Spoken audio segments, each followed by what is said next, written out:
Good afternoon. On August 26, 2016, the San Francisco 49ers backup quarterback Colin Kaepernick took a knee during the playing of our country's national anthem. A few days later, the public would find out that this was a silent protest against mass police brutality.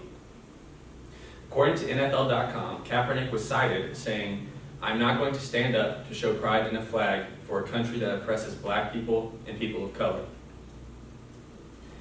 Since Kaepernick coined this protest, athletes from all sports at all levels have followed suit with kneeling or holding their fists up during the playing of our national anthem. As a lifelong athlete and having heard the national anthem played many times before my own sporting events, I have witnessed this protest on several occasions. In 2016 alone, more than 1,150 people were killed by law enforcement officers in America. 258 of those Americans were black. Of those, 39 were unarmed civilians. There is no arguing the fact that police brutality and racism still exists in America today. What I'm wondering is, what does this have to do with the national anthem? When we stand for the national anthem, it is not necessarily the song or the flag in which we present reverence. When a soldier takes a commission or a president takes office, they pledge to defending the Constitution, not the flag. I would like to quote Ethan Hill, a writer for the OdysseyOnline.com. If one were to visit another country, such as China, they would find that the freedoms that America has promised to protect through all forms of legislations are not there. What Hill means by this is that a firewall has been created that would censor all forms of media that is considered a threat to the totalitarian government that China operates under. This includes Facebook, Twitter, WhiteHouse.gov, Wikipedia, and anything else that would state the truth. Buzz Williams, head coach for the Virginia Tech men's basketball team, made it clear to his players why they stand for such an occasion like the playing of the national anthem.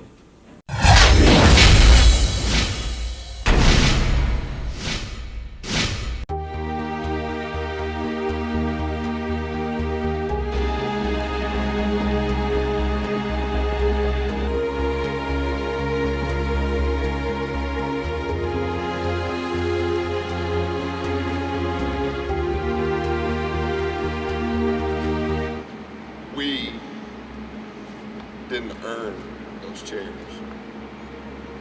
Your talent didn't earn those chairs. How tall you are, how fast you run, how well you shoot, didn't earn those chairs. Me draw up a play, me recruit real hard, me work real hard, I didn't earn the chair. These guys, when they were your age, interrupted their life. They paused their education. They changed their career. And they gave their life for those chairs. Do you guys understand what I'm saying? Not us. Not us. And so when the anthem is played, we're going to stand like grown men, and we're going to honor men like this that gave their life so we could have a chair to sit in. Coach Williams then goes on to say, in the 2.5 minutes that the song is played, we're going to stand at attention and honor these men. We will not sway back and forth. We will not mess with our shorts, and we will not mess with our jersey.